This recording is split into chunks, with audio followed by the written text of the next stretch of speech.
Hello guys, for today's video, naglinis nga muna ako ng tindahan. At tapos dito naman ako sa may kusina, nagwalis-walis na rin ako dyan sa may kusina namin. Tapos dito na nga rin ako papunta sa may kwarto. Ayan, para punasan yung mga nasa ibabaw, tanggalin na rin yung mga kalat sa ibabaw.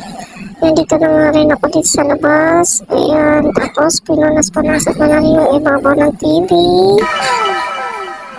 Napuntas na rin ako ng pinggan para wala na rin naman yung kabilukasan. Siyempre, ilinis ko na rin yung lababo kasi nga maraming kanin at mamantika nga rin siya.